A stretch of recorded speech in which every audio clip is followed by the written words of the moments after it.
magandang hapon po ng Martes, mga kababayan. Oo. Lalong-lalo na po yung nagkakagulo sa... Ano na yun? Sa Quadcom mo ba yan o saan? Hindi, yung sa Facebook. Oo. Pero ano yung mga yun? Mga ano po yan, tawag yan followers. Opo. Ganun Online, social media followers. Kayo pong mga followers, makikiusap po kami na wala na pong huwag po kayo mag-away-away. Ang Opo. pinaka-importante po ay siguro po ay sumama kayo sa isang makabuluhang pagtalakay. Oo. Medyo balansehin po ninyo. Pakaisipin mabuti. Mag-aaway-away po kayo. Hindi po Alam niyo kung maganda yun eh. Alam niyo kung ito ho ang isang bagay na masakit man ang katotohanan pero tatanggapin natin. Kasi ang iba po dyan, Anong tatanggapin mong masakit? Ako hindi ko tatanggapin pagka masakit. ito po kung Nasabi ko sa'yo. ang ibig ko sabihin, sa social media ngayon, Oo. meron kasi mga taong binabayaran na kunyari ay akala mo concern, babayaran talaga siya para mag-provoke, magalit ang tao. Ganun po yun, Kong. Nasasaktan ka sa ganun? Ay, hindi po. Ibig Isang sabihin, yun po tao yung... na binayaran para pagkatapos para siraan ka. Ako naaawa ako sa taong yun eh. Hindi po ibig ko sabihin, Kong, yun po ang nangyayari ngayon sa social media. Oo, pero kung Kaya- ako, hindi ako masasaktan. Lalong-lalo na kung alam ko na binayaran lamang siya. Ay, pero minsan no kasi, Kong, hindi niya mahalata eh. Kasi, kumbaga, pangalan, Jenso Barjaga, yun din ang pangalan. Kumbaga, akala mo totoong tao eh. Kaya, yun po ang nagiging sitwasyon ngayon sa social media ko. Kaya, meron talagang nag-a-agitate dyan para magpalitan kayo ng sagot. At saka, alam niyo ko alam ba ako, Jenso Barjaga, nag-comment ako, walang pumansin. Wala yun. Pero kapag kami pumansin sa akin, additional bayad po yun. Ibig sabihin, may interaction, no? Engagement. May engagement, Kong. So, pagka gano'n, huwag na natin silang pansin. Kasi pinagkakakitaan lang naman nila yan. Ibig sabihin, Opo. walang malayang talakayan dyan. Ay, wala po ibig talaga. sabihin, Wala meron po. silang personal na pagkakakitaan dyan. Totoo po, O, yun ba't pa talaga natin nangyayari. papansinin yan? Yan pala Opo. ay marketplace ng kung ano-ano. O yun po, Diba? yun ang po ngayon ang nangyayari ngayon sa social media ko. Pero Talagang- dapat linawin din natin, Kong at Jen, Mm-mm. kaya sila nag-away-away, isang dahilan. Oo. May nag-aakala na tayo kumakampi sa isang grupo. Oo. May isa naman akala, sila kinakampi natin. Nagtatalo-talo sila kapag dinidiscuss natin ay labag dun sa paniniwala nila. Yun. Sa politika. At yung isang grupo na akala nila ay dun tayo ay Nasasaktan naman. nasasaktan naman. Oo, kaya dapat linawin natin. Mhm. Dito ho sa programa, wala ho kami ditong, hindi Kaya kami... nga saganang mamamayan ito eh. Oo. Saganang, no? Ako para sa akin, Opo. wala na sa akin kung anong gawin nila eh. Opo. Kaya kung naunawaan nila, salamat po, ano? Ayun nga. Kung hindi nila naunawaan, maaawa na lang ako sa kanila. Ayun na nga Kaya po, kung pinipilit nila na yung sinasabi natin, meron tayong kinakampihan. Maaawa rin ako sapagkat medyo malaki ang pagkukulang sa kanyang kaisipan, ano?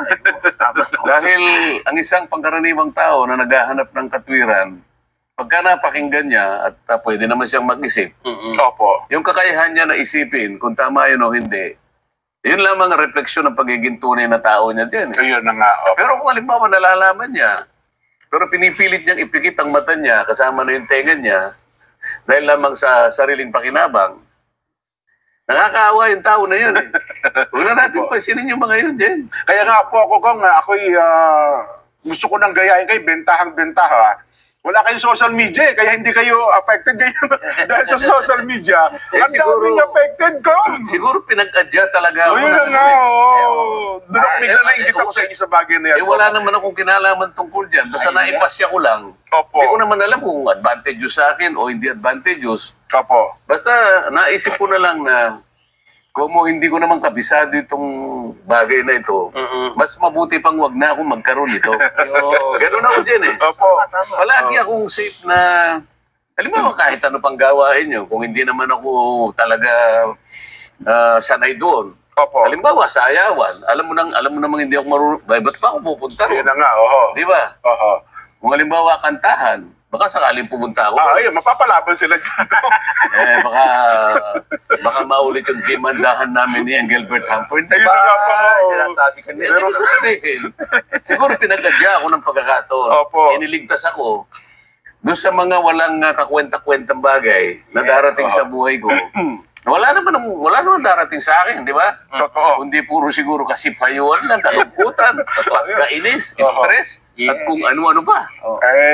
May stress ka doon pagka binasa mo isa-isa. Ang malungkot na Nakita mo kalotohanan ko. tingnan mo si Nelson, mukhang Opo. stress na stress. Kayong dalawa, tingnan mo.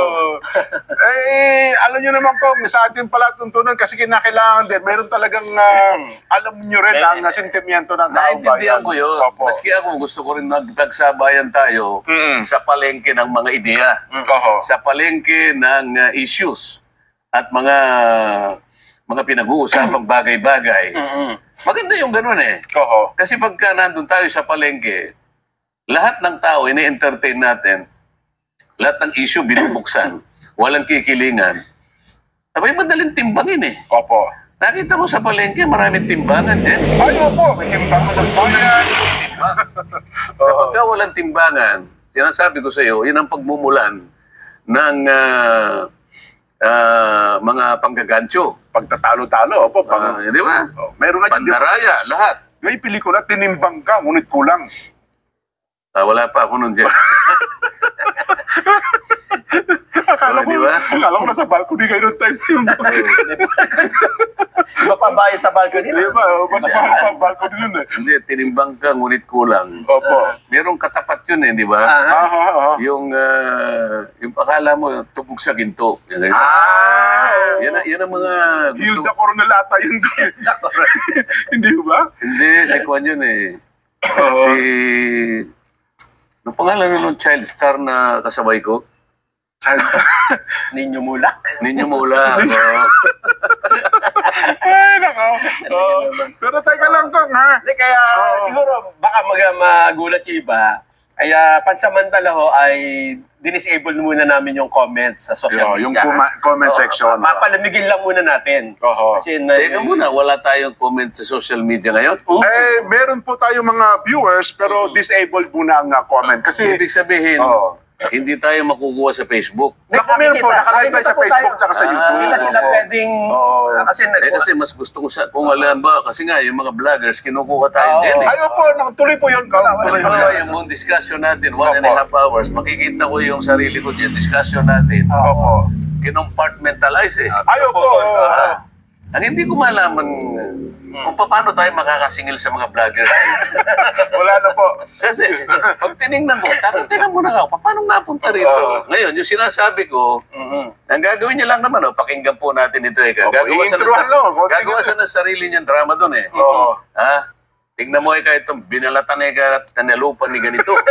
Tapos pakinggan po ninyo ito. Ngayon, makikinig ako yun eh, ang sasalita. Kung dante, binalatan ng kwan ko. Pagkatapos sasabihin, tama, kaya ganun lang. Yun lang. Gano'n lang, mas hirap pa ako sa pagkakasabi ko ng lahat ng sinabi ko. Pero siya, siguro, wala pang 50 kataga ang sinabi niya. Nagsimulat na tapos. Pinagkitaan niya yun. Opo. reaction video ang tawag doon. Reaction video. Paano kaya natin sasabihin sa kanila, mga kaibigan ng mga vloggers, Opo. na alam naman po namin pinakikinabangan po ninyo, at kami po'y nagpapasalamat din sapagkat sa pamamagitan po ng mga vlogs ninyo, yung amin pong tinatalakay, pati mga komento namin, ay naikakalat po ninyo sa kinaukulan. Ngunit may kalakip pong pakinabang yun eh. Ito pong dalawang kasama ko, sinasabi nila sa akin, sabi nila po, Kong, medyo salat na kami sa hirap eh.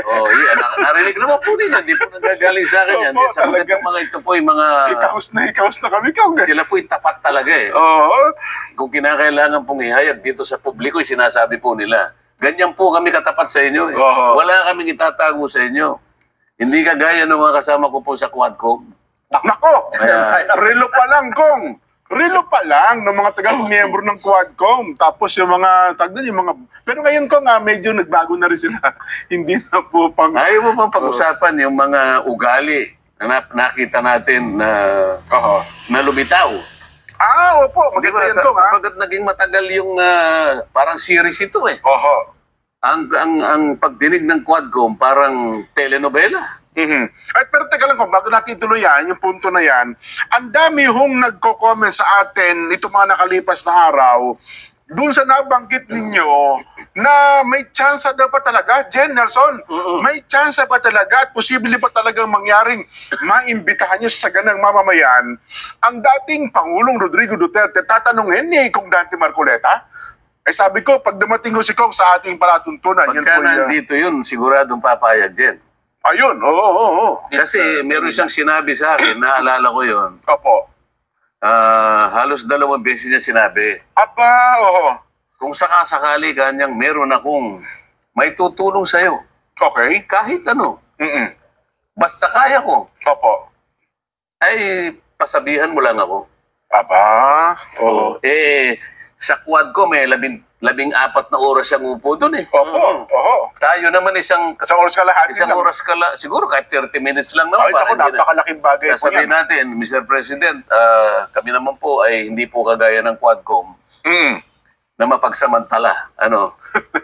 Isip-isipin po ninyo, alam naman po nila yung kalagayan ninyo na nasa advanced na age na po kayo. Opo. Hindi lamang kayo po pinaligiran ng mga taong kinasusuklaman po ninyo. Mhm.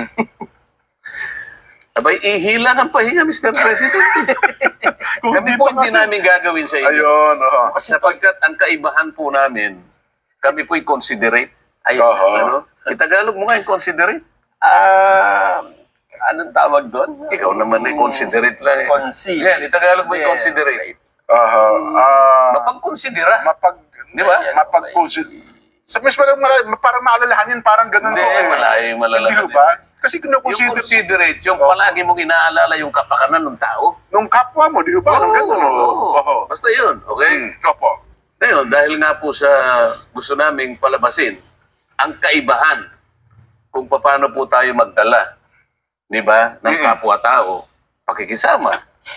Sa 1.5 hours po naming pagtatanghal dito, payag po ba kayo kahit po yung 30 minutes iukol nyo naman po sa amin? Oo, yun ang sinasabi. Yun ang hinihintay ng ating mga followers ko. Oo. Palagay ako, 99%. Ayan. Papayag sa dyan. Maniwala ka. 99% kong ha. Kaya lang, baka pumunta lahat ng mga tao rin, baka wala tayong ano rito dyan. Alam mo Hindi naman. po. Ako na hong bahala sa seguridad. Talaga? Oo. Sabi mo kapos na kapos ka. Paano mo pangangatira? Kapos lang ho tayo sa pangangailangan ko, pero sa seguridad alam mo naman ang seguridad mga kailangan ka ng tao na talagang titingin sa kaligtasan ng pangalawang Pangulo. Alam nga naman puro laway na lang ang gagamit. Kailangan meron kang sapat na wherewithal, sabi nga nila. Meron tayo yan, Kong. Andiyan lang ang ating humaba yung ating pinag-uusapan. Well, wala pa tayong natatalangan. Dahil po dyan, mga kabayan, sa isang araw, basta ho, magantabay lamang kayo, yung mga nag-message sa atin, nagte-text, kung talagang totoo nga ba yun, abangan po natin. Basta yun po ang nabanggit ng Kong Dante ukol dyan sa plano, na makasama sa himpilan, na kung pwede naman ko, hindi naman kahit Zoom, siguro pwede na rin. Hindi, maganda yung nandito siya. Talaga, sige. Bakit naman Zoom naman Sige. Okay, Kung nandito lang sa Maynila, mahirap naman na sa 30 minutes lang papupuntahin natin dito ang Pangulo, ay hindi na tayo considerate nun. Ayun. Pero halimbawa, nandito siya at meron siyang konting panahon. Halimbawa, 2 araw siya nandito, nagkataon na Biyernes naman yun. Halimbawa, malapit-lapit uuwi siya na Sabado. Ayun ang akmang-akma na pagkakataon na maimbita natin siya. Sige. Di ba? Standby all units. Yun ang gusto ko sabihin. Standby all units. Nelson at Kong, marami kasing nakapansin meron daw mga bastos. Kung ang pag-uusapan pag-uugali, doon daw sa mga miyembro at mga opisyalis ng Quadcom, parang 3 katangian yan, Kong, no? Mayroon isa yung bastos, yung kabaligtaran ng bastos. Hindi mabait. Magalang. Ano ba naman? Alam niyo kayo, Nelson. Magalang, taga-Pampanga. Magka nagdi-discuss tayo, kailangan mabilis kayo. Kasi gusto kong ipa-translate ka gali. Kasi gusto ko yung pang-unawa talaga. Opo. Kasi layman tayo Sa ganung mamamayan alam tayo. natin medyo napa-English ng konti, kailangan ma-translate natin kagad. Opo, yan. Ayoko yung maisip nila na kung ano pinagsasabi ng mga kailangan itagalog mo. Kasi Kung may magalang, ano ba? Ayan. Merong bastos, magalang. Ano pa ba yung pangatlo? Nelson? Pikon. Pangyan? Pikon. Oo, mainit ang ulo. Mainit ang ulo. May napikon eh. Oo. Oo nga. Oo. Oo. May uminit ang ulo, mga ganyan. Meron naman Pag pikon ka, mainit ang ulo mo eh. Palagi. Yung naturalesa mo yun. naturalesa. Pikunin talaga. Meron Pikunin talagang ka ganon. talaga dahil Oo. mainit ang dugo mo. So, ngayon mga discussion, tigilan na natin. Hindi, meron kasi talagang mga tao kong na minsan nakakaasar eh. Madaling makapikon. Di ba? Pinuprovoke hindi. kasi yung tao. Meron talagang Namimikon. pikon. Namimikon. Iba naman yun, ikaw nang naaasar eh. Ang Opo. sinasabi natin, yung naging kaganapan na maraming pagdinig, Oo. mati-describe mo sa iba't ibang mga katangian, yung mga tao Oo. na naging bida at kontrabida doon sa mga pagdinig na yon. Ayun. Di ba? So tatlo yun. Bastos, Apat. magalang, pikon. Ano yung pangapat kong? Ano sinabi mo? Bastos, magalang, at pikon. Yung high blood. Di Ah, ba yung pikon at saka high May blood? ulo. Magpinsang buo yun eh. high blood. Sabi sa Kapampangan po kasi high blood po tawag. Oo. Oo. Oo. Teka lang. Doon ba sa mga miyembro at opisyalis ng Quadcom, may makikita ba yung mga apat na pag-uugali na yun ko? Talagay ko. Oo. Pagsikapan natin. O sige nga po. Unahin Nelson, natin yan magaling. Nelson, Yan, ikaw. natin, no? Ayan na, guys. Yeah, tingnan mo yung avatar mo, Nelson. yung pagiging magalang muna ko. Doon tayo sa positibo muna. Yung magalang. Magalang. Isa lang ang aking ano. Isa lang ang pwede kong mapuntirya. Magalang, oo. Oo. Taga-Pampanga siguro yan. Oo. Kasi Hindi. Oo. Taga Mindanao siya. taga Mindanao. Pero siya lamang ang kinakitaan ko ng paggalang. Kung taga Mindanao. Ano to? Batang Adjong. Adjong. Hindi. Si Alonto Adjong, Hindi, di ba yun? hindi. Di ba? Meron pa? Hindi. Oo. Pangulo Duterte. Yun. Si Pangulo Duterte. Bakit ka mo? Oo. Ah? Nakita mo ba sa bawat tanong sa kanya? Okay. Sir, kanya. Oo nga. Madam, sabi niya. Oo. Hindi na alis sa kanya yung mga salita na yun. Kahit na buwisit na siya. Kahit na pwede niya nang balibagin ng microphone yung isa. Pero sinasabi pa rin niya, Oo. Sir, Pasensya na po kayo, Your ma'am. Honor. Oo. Tapos nung kamuntik nang magbalibag, alam mo ginawa niya? Pasensya na po kayo. Ayun nga. Ayun. Meron ba sa kanila humingi ng pasensya, Jen? Parang wala ko sa kabuuan ng 14 na oras, wala akong maalala. Diyan mo makikita Oo. kung ano ang pagkatao ng dating Pangulo. Kaya kung ang pinag-uusapan natin, mga katangian, kaugalian na nakita natin mismo, Oo. ugaling Pilipino, kung ang pinag-uusapan ay yung paggalang, ito'y nakita ko sa katauhan ng dating Pangulong Duterte. Ganun ba? Ikaw nasa very stressful, nakaupo. Oo. 13, 14 na oras, ihilang ang pahinga. Pinagtulong-tulungan. Opo. Pero magalang pa rin. Pinipinta pa Meron naman. pa nga isang tanong eh. Oo. Di, nakalimutan ko siya nagtatanong na yun eh. Bakit po ang dami pong napatay? Ang dami po yung inutusan na pumatay. Ang dami po nakalista na talaga pong napatay. Bakit po? Ba't wala man po kahit isa na kaso na naipay laban po sa inyo, Mr. President? Ayun na nga. Alam mo yung sagot niya? Oo. Nakaganon pa yung kamay niya. Oo. Ewan ko po sa inyo, sir. Kayo po dapat sumagot ng tanong niyo. Oo. Isip-isipin mo yung napaka-impertinenting tanong na yun. Oo. Oo nga na. Impertinente yung tanong na yun eh. Sa hukuman. Pero nakuha pa niyang, ewan ko sa iyo, sir. Kayo na po ang makakasagot. Kayo lang po makakasagot niya. Oo. Nabumubo pa siya. Napansin niyo ba? Opo. Oo. Samantalang ipinipinta nila sa isip ng tao ko, ang dating Pangulo ay palamura, di ba? Ay nakita na natin kumbaga sa sine. Oo. Kumbaga sa Netflix na series din. Opo. Maraming pagkakataon, makikita mo kung consistent ang paggalang. Di ba? Oh. Unang-una pumunta siya ron. Okay. Oo. Una sinabi niya, ayoko na po sana eh. Di ba? Nauna siyang nagsulat, ayaw na eh. Nagbago ang isip, siguro sabi niya, kailangan ipakita ko yung aking buong pusong paggalang rito sa mga taong ito. Kahit na ako'y ginaganito nila, ipakikita ko pa rin na harap ako sa kanila. Yun ang unang-una napatayan ng paggalang din. Pumunta siya. Di ba? Tungkol sa imbitasyon. Ano yung kabaligtaran naman ng kawalan ng paggalang? Ay, di sabi nyo, pagiging pastos. Masakit yan. Ikaw naman ang gumawa ng Yung kapastosan naman. Sino naman yun? Nako, sino nga bang matuturing nating medyo may kapastosan doon? Ikaw, Nelson, baka may maalala ka. Parang yung, siyempre, alambawa, may matanda, di ba? Kausap mo matanda, dapat medyo magaya lang ka, di ba? So, marami doon dyan Kausap nila si dating Pangulong Duterte.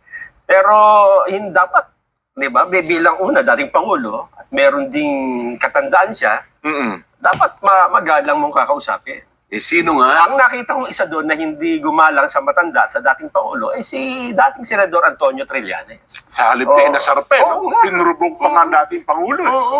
Tsaka yung paraan ng pagtatanong niya. Wala ka na, sabi niya. O ano ngayon? Sabi mo, wala ka na, sabi niya doon. Ito yung dating Pangulo ng Republika ng Pilipinas. Kaya nga nasa batas. Kapag naging dating Pangulo, yung kaukulang paggalang, hindi mawawala. Totoo. Kaya may gwardiya yung dating presidente. May mga PSG. At anong balita ko totoo ba? Ewan ko kung mayroon nata nagbumove ngayon, ang PMA alumni ay parang balak siyang paalisin si Trillanes.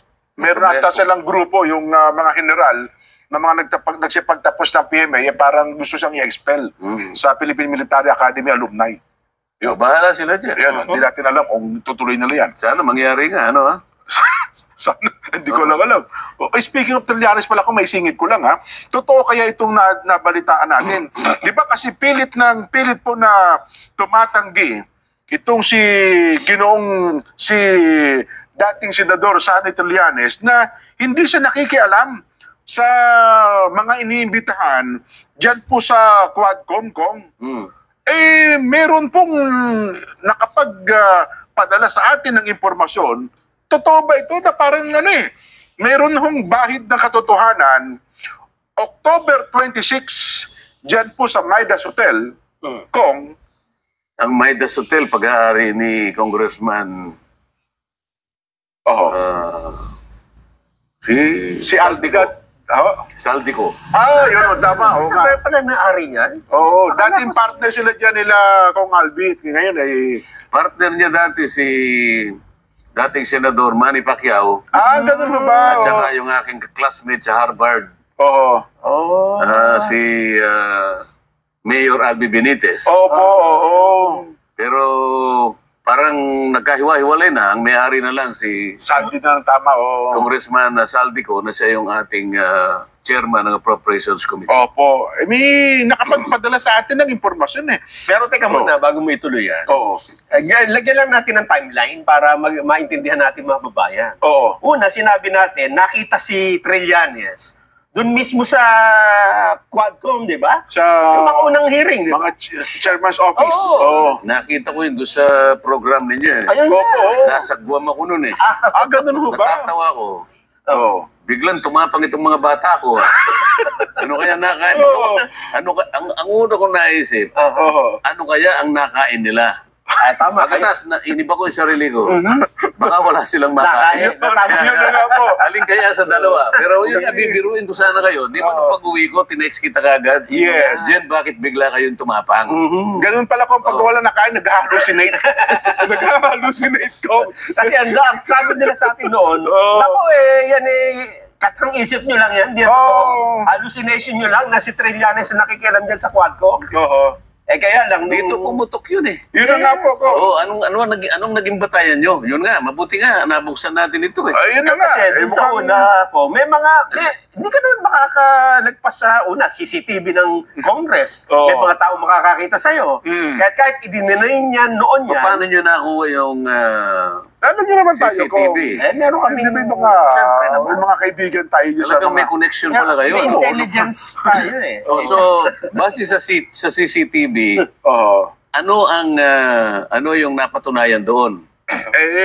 Mukhang siya ang nagbibigay ng mga command, ganito, ganyan, Hindi, ganyan. sa CCTV, ano yung nakita doon? Ikwento ninyo para... Di umano'y pinupulong. Di umano? Nakita na nga eh. Ano ginagawa niya? At nasaan siya? Anong oras? Anong araw? Yung mga ganon. Hindi muna namin sasagutin kong yan, ha? Dahil yan eh, sensitibo. Baka mapahamak yung ating Pero, nung pumunta si Pangulong Duterte, parang inamin na niya dyan, di ba? Kasi personal na pilitan siyang pumunta. Di ba? At sabi dati, hindi siya nakikialam kasi pag-uusapan niya na ICC pala niya. Ngayon, nainamin pala talaga siyang may koneksyon. Nung natanong siya, di ba? Ito bago. Ito naman. Ay, pasabog mo ngayon. Dahil sa tayo nag-hallucinate. Sabi nga ni Executive Secretary, hallucination nyo lamang yan. Siguro nga, nag-hallucinate siguro. Kasi ang sinasabi, dyan daw po sa Midas Hotel, October 26, sa pagitan po ng alas 10 ng gabi. May oras pa? Oo, hanggang alas 12 ng hating gabi, binibriefing daw ho ni dating Senador Sonny Trillanes, ito pong si Colonel Ruina Garma, Kong. Wala ba kayong CCTV na ipakikita na yung araw na yun, pumasok yung dalawang katauhan na yun sa Midas Hotel? Yun ang... Para mapagtibay natin. Mahirap yung nag-aakusa tayo, pero baka naman hindi. Baka nga po hindi. Ako naman siguro kung, nasabi ko, baka nag-hallucinate lang siguro. Yun makapagbigay sa atin ng impormasyon. At nung sumunod na araw, meron pa siyang isang binibriefing daw eh. Hindi, huwag natin sabihin na nag-hallucinate yung Ako po. Kayo lang ang pero yung baka naman kumpleto sa pagkain yun. Baka nga po, yun ay baka sa atin na informasyon. Baka totoo yung sinabi niya sa'yo. Yun nga po. Hindi ko na, sa next time ko na babagitin kung sino yung pangalawang kanyang binibriefing. So, dalawang tao yung nabigay ng impormasyon. October 26 at saka 27, Midas Hotel, pagitan po ng alas 10. Na araw. Yes po, alas 10 ng gabi hanggang... Parehong oras, gano'n? Mga ganun daw po, nasa pagitan ng ganung oras po. Siguro itatanong nila, ano namang masama? Bagay, wala ka siguro namang masama yan. Kung binibriefing na naman pala yan. Kung sino man na binibriefing yan doon. Sino nagsabing anong masama? Kasi yun yung tanong ng yun ang malimit na mga vlogger. Ano namang masama kung nagtuturo si Trillanes? Ano namang masama kung... Nandun siya sa hearing. Sa hearing na yun. Hindi naman umaten doon, di ba? Lahat naman na niya, welcome doon. Ako nga niya, nandun din ako. Hindi ako nakikialam sa hearing. October 27, 28 ba yan sinasabi? 26, 27. Kong. Kailan ba nakakulong yung Garma? Kailan ba siya na... Pakicheck nga sa avatar. Kasi kung nakakulong siya, ibig sabihin, pinayagan siya ng leadership ng House of Representatives. May problema yon, diba? Oo nga, kasi nakakontempt na tingnan niyo muna kung anong araw na nakakulong, nakontempt siya eh. Kasama yung isang pulis na nakontempt. Matagal yung araw na yon kasi meron silang rekomendasyon na hindi 10 days, kung hindi kanya hanggang sa matapos yung pagdinig. Kaya alam ko, baka sakop ng araw na nakakulong siya at kung totoo na at merong nag-confirm na mapunta siya ron, so pinayagan siya. Paano mangyayari yun? Nasa pag-iingat ka ng House of Representatives, pagkatapos kinausap ka ng dating senador. Mula sa Quezon City, napunta ng Pasay. Kasi ang Midas nasa Pasay kong eh. Di ba? Ay, napakabigat ng implikasyon yan. Makikita mo na dyan ang sari-saring mga espekulasyon dyan. Ano naman ang kinalaman ng isang dating senador sa gawain ng Quadcom? Lalong-lalo na kung nakapiit yan, nakadetain. Siyempre, under the control ng House of Representatives. Bakit ano naman ang business niya para kausapin siya? Yun na lang ang lagi tinatanong. Ano naman yung masama kung kausapin ng Trillanes yan? So, napakasama. May masama pa lang implikasyon yun, Kong. Sapagkat walang negosyo si Trillanes. Hindi siya parte ng Quadcom. Lalong-lalo na, si Trillanes, alam naman natin at umamin naman siya, isa siya sa kinasusuklaman ng dating Pangulo. At siya rin naman, suklam na suklam din sa ating Pangulo. Totoo. Isa siya doon sa mga bastos. Bakit kamo? Dahil sinabi niya, Duterte ka niya, di ba? Eh, ikaw ba naman sabihan kita ng Subarjaga? Ay, medyo offending talaga. Magdaramdam ka naman. Hindi naman, dating Pangulo po ito eh. Meron pang isang bastos doon, yung Arlen Brosas. Duterte, sabi niya rin. Mr. Che, sinabi po ni Duterte. Saka yung Franz Castro po, ngayon yung tawagin yung presidente. Hindi, siya medyo na ano ko pa rin, ganun ba? Yung dalawang nakita ko na diretso. Mr. Chair, dito po, sinabi ni Duterte, ganun eh. Mundi 4-5 beses, ganun din yung Trillanes. Dito makikita mo ang kabastusan ng isang Pilipino. Kailangan ilitaw natin. Yun na nga. Para sa ganun makita natin, evaluate natin. Ano ba yung Quadcom? Sapagat yung buong pangyayari, pati katangian ng mga tao na bumubuo ng Quadcom at lahat ng miyembro nito na kinakailangan linawin natin sa liwanag ng mga pangyayari. Anong klase ba ang ipinakitang nilang mga katangian? Nako. Dalawa pala natin yun ano. Yun hong sabi niya, high blood. Hindi, meron pa dun sa Pikon. Meron pa ba? Pikon at saka Pikon high muna blood. tayo. Sige. Pikon muna. Yung dating senadora. Hindi ba sinabi ni dating Pangulong Duterte? Hindi ko kilala eh. Di ba? Tapos, ay talagang obvious na Pikon eh. Mr. Chair, sabi niya, hindi naman pwedeng hindi ako kilala niyan. Paano niya hindi ako kilala dito? Paano hindi ako makikilala? Palagi niya ipakukulong kita. Delima, ipakukulong kita.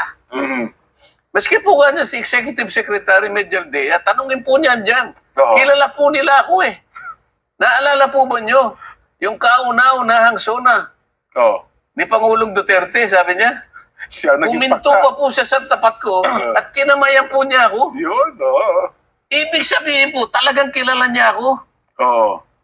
Bakit pinangangalandakan pa niya yun? Ang Pangulo, siyempre, sinabi niya, hindi ko kilala ito eh. Ayun. Pikunan ito eh. Di ba? Nagbago daw kasi ng herdo kaya hindi Pagpalagay na natin. Pagpalagay na natin. May pabiro lang yan kay Pangulo eh. Bakit ka napikon? Pagka pikon talo, di ba? Ay, opo. Kahit sa mga bata, basta pikon, talo yan. Kung ako halimbawa, kung talagang, kung hindi ka pikon, Mr. Chair, nakakaawa naman po si dating Pangulong Duterte. Hindi pa naman po siya matandang-matanda. Bakit po nakalimutan niya na ako? Mga ganun dapat ang tirada mo. Pero hindi ka dapat nagpa-apekto. Lumitaw dito. Nareyna ka ng mga pikon. Napikon talaga siya. Hindi ba? Kailangan kilalanin mo ako. Pinipilit niya na, akala ko ba galit na galit ka dyan? Mas mabuti ka, hindi ka na niya kilala eh. Naisip niyo ba? Tayo ina-analyze lang natin. Kung talagang ikaw ay galit ka sa taong ito, mas mabuti pang hindi ka na niya kilala. Ba't ka nagagalit? Ba't ka napipikon nung sinabi niyang hindi kita kilala?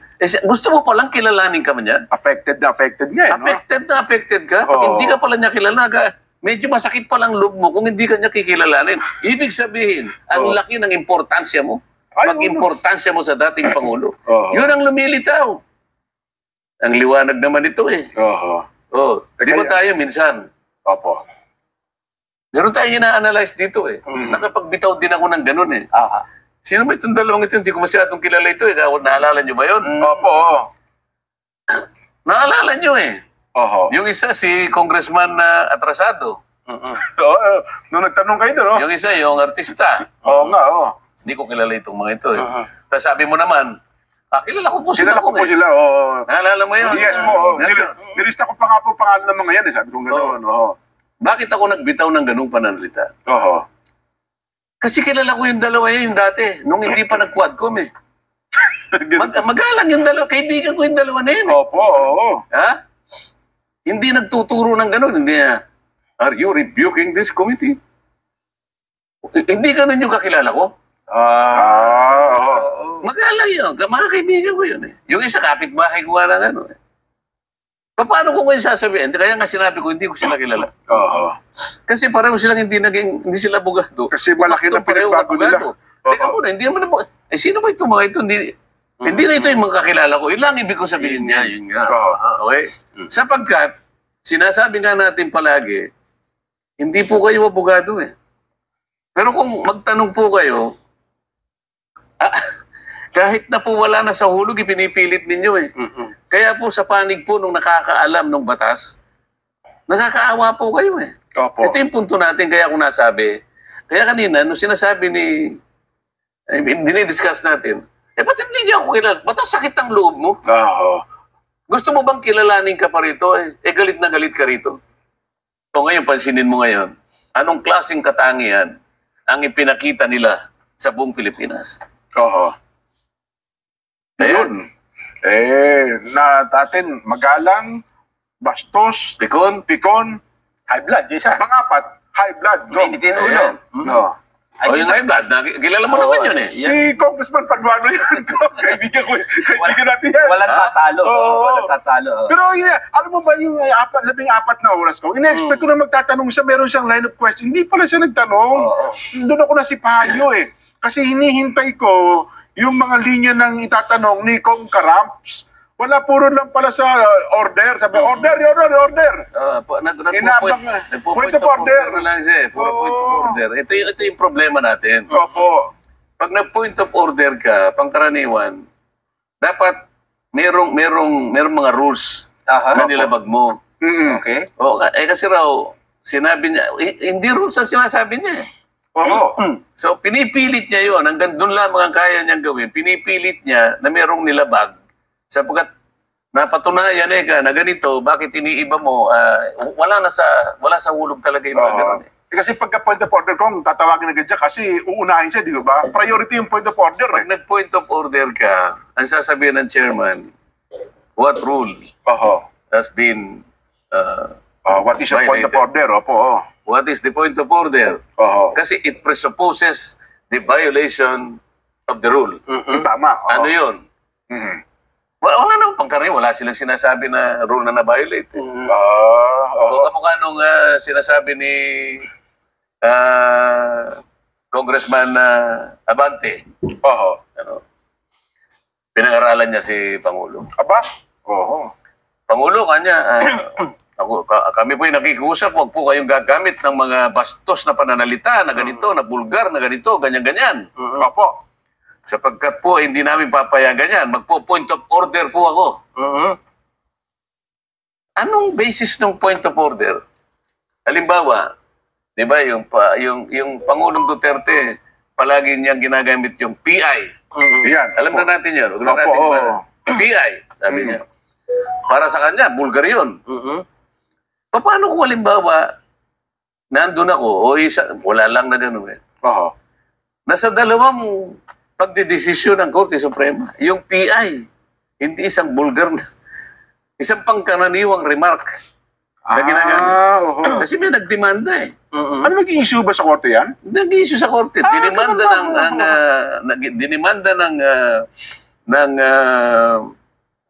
ano yung termino na? Ng kawalan ng paggalang. Kasi inano siya, no? Slander by D o whatever. Ang ruling ng Korte, hindi ano yan, common ano lang yan eh. Yun, ganun ba? Kasi kung papansinin mo, yung PI, pansinin mo, sa bawat ginagamit na pananalita ni Pangulong Duterte na PI, wala siyang mo. Ibig sabihin, wala siyang inaano ng isang Hindi tao. siya pinapartikular sa isang tao? Wala. Basta siya, PI. Sabi niya lang. Iba yung sinabi yung PI mo. Direkta sa'yo. Pansinin mo lahat ang sinasabi niya. Wala. Kaya makikita mo, kabisado niya yung batas eh. Kabisado niya yung batas. So dito lilitaw ngayon lahat. Ito nga, nagpipilit siya, na pinipilit niya na mabuti hindi siya pinangaralan. Hindi lang kumikibo yung dating presidente. Pwede nating sabihin sa kanya, pwede nating i-text sa kanya, basahin mo itong desisyon ng Korte Suprema, dalawang jurisprudence.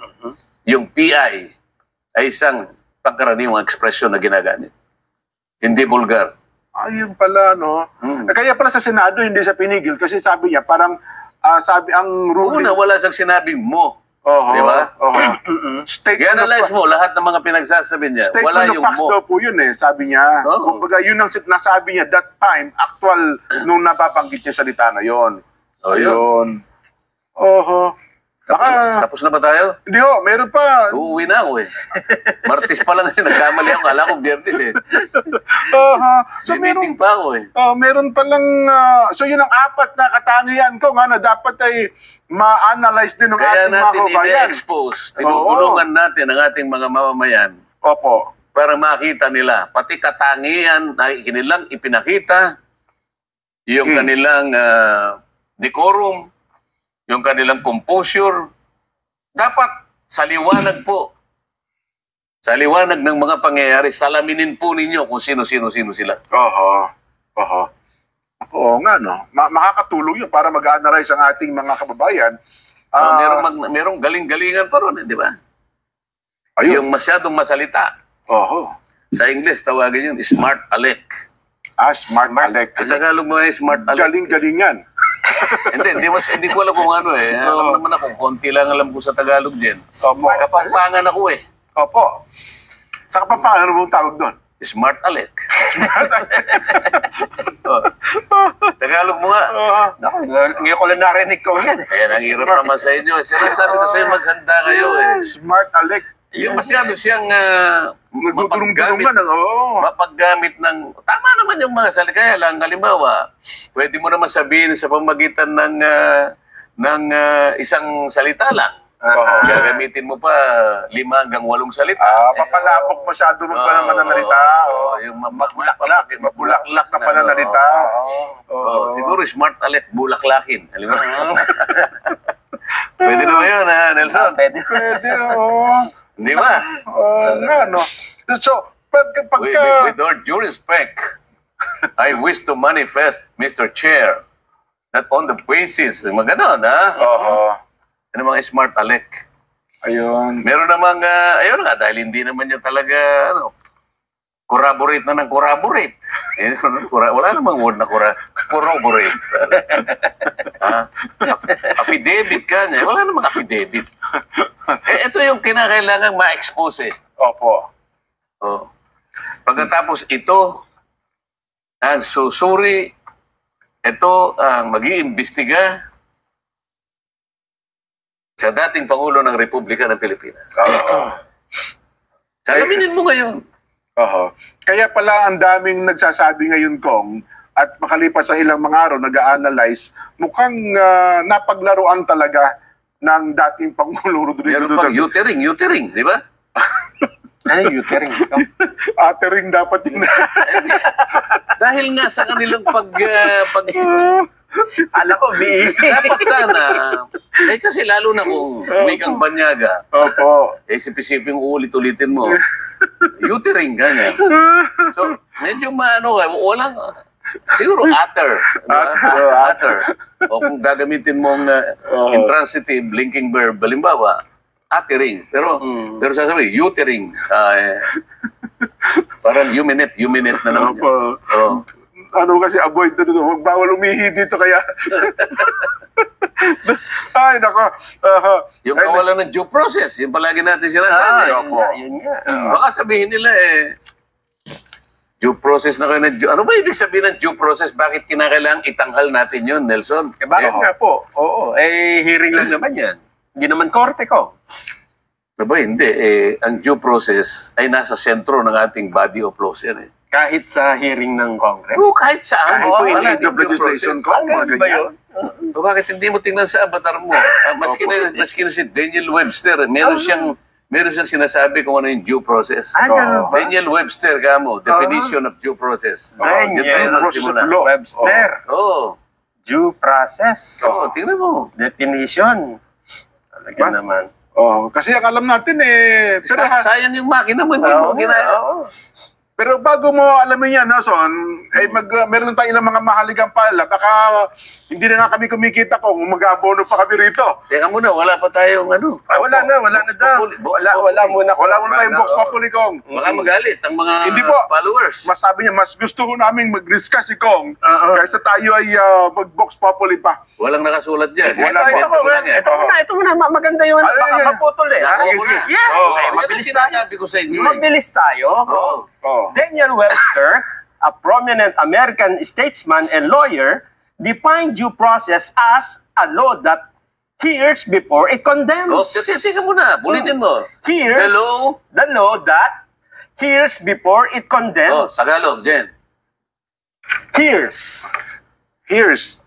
Ano ba yung here's? Batas na dumidinig. Ayun. Titingin mo muna yung panig niya. Before it condemns. Kala ko H-E-R, here. condemn. Bago mo siya lipakin. Bago mo siya kondinahin. Bago mo siya hakulan. Pakinggan mo muna siya. Tuloy. Which proceeds on inquiry. And renders judgment only after trial. Yun.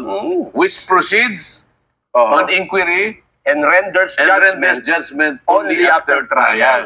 Yan ang due process. Makalipas ang pagdinig. Pakikinggan mo. At pagkatapos merong inquiry. Sapagkat merong isang trial. Yan ang due process. Pagbibigyan mo. Nakapagsalita pa ang Pangulong Duterte. Puro tanong lang. Ito may sinasabi, Ong versus Senate. GR number 257401. Dalawa ito At saka GR number 257916. March 28, 2023. Dito, ang Supreme Court and Bank ruled that the Senate committed grave abuse of discretion in issuing contempt and arrest orders against formerly resource persons, Ong and Yang, stating that while the Senate has the power to conduct legislative inquiries, it must observe the constitutional right to due process of the persons appearing before such proceedings. Nakita mo? Napaka-importante nun. Kailangan mong i-observe yung constitutional right to due process. Ayan, sinabi na natin ng mga jurisprudence. Ito pa. The court, however, stressed that Congress's power of legislative investigation is subject to three limitations. The inquiry must be in aid of legislation. Number one. Tatlong limitasyon. Number one, po. Number two, the inquiry must be conducted in accordance with its duly published rules of procedure. So meron talagang published. Number three, the rights of persons appearing in or affected by such inquiries shall be respected. So dapat igagalang ang karapatan ng lahat ng inimbitahan, ano? Unang-una, in aid of legislation. Sa makatwid, pagka hindi na in aid of legislation, labas na. Labas na. Sabi niya, the inquiry must be conducted in accordance with its duly published rules of procedure. Meron kaming published rules of procedure Merong rules of procedure in aid of legislation. Meron kami nun. At nakalagay doon, the rights of persons appearing before any committee must be respected. Napakarami ng constitutional rights ng mga tao na kinakailangan mong igalang. Pag hindi mo pinagbigyan, hindi, right to, yes or no? Yes or no. Kaya pala tama yung nabanggit natin noong nakaraan kung inquisition nga pala talaga. Kaya nga yung pangatlo, the rights of persons appearing in or affected by inquiries shall be respected. Inulit sa number 3. So talagang dapat ginagalang yung karapatan. Talaga. Meron pa due process. Sinabi pa. The same jurisprudence. The court further stressed that the assailed legislative inquiry seeks to aid legislation. Binigyang din ng korte. The court further stressed that the assailed legislative, kasi may nagdemanda the assailed legislative inquiry seeks to aid legislation, not conduct a trial or make an adjudication. Hindi para ikaw ay magpakadalubhasa na parang trial court. Thus, the legislative inquiry cannot result in legally binding deprivation of persons' life, liberty, or property. Punishment of legislative contempt, albeit sui generis, in character, must see minimum requirements of due process. Ayun. Must similarly observe the minimum requirements of due process. Ano yung minimum requirement? It is the law that hears before it condemns. That it proceeds from inquiry. Pakikinggan pala talaga muna ko. And will only renders judgment Only after trial. Ito yung pinipilit natin gawin nila na hindi nila ginagawa. Kaya pala lagi binabanggit due process of law. Pero kasi pag hindi nyo nasunod yung due process of law, kahit pa makita mo para may kasalanan, technically napapawalang sala Di ba? Ang akusado. Ang pinakamabigat dito yung binanggit na natin. Kailangan ulit-ulitin natin. Baka sakali magising sa katotohanan ang mga miyembro ng Quadcom. Ito yung sinasabi nating Bengson versus Senate. GR number 89914, November 20, 1991. Ulitin natin. Nabasa na nakaraan yan, pero kinakailangan ulit-ulitin para ganun ma-internalize. It appears, therefore, that the contemplated inquiry by respondent committee, kasi dinimanda yung committee. Ito yung Senate Blue Ribbon Committee. Yung Bengson case, sabi niya, it appears, therefore, that the contemplated inquiry by respondent committee is not really in aid of legislation. Ayun, hindi talaga sa layo ng gumawa ng batas. Because it is not related to the purpose within the jurisdiction of Congress. Since the aim of the investigation is to find out whether or not the relatives of the President, dating Presidente Cory Aquino, had violated Section 5, Republic Act number 3019 or the Anti-Graft and Corrupt Practices. So, sabi ng Korte Suprema, yung kinontemplate nyo na pag-iimbestiga or inquiry ay hindi talagang in aid of legislation. Sapagat wala siyang relasyon doon sa purpose na merong jurisdiction ng Congress. Kasi ang layunin pala ninyo ay para lang malaman kung yung mga kamag-anak ng dating Pangulo ay nakalabag ng isang batas. So, halimbawa itong kay Pangulong Duterte, para siyang nililitis Alam mo, tinawag siya doon. Kung titingnan mo yung sulat you are invited to shed light into several matters or issues taken up by this committee. Resource person in aid of legislation. Pero tingnan mo nung pinaupo siya ron. Paglilitis, ano nangyari? Para siyang akusado. Parang akusado.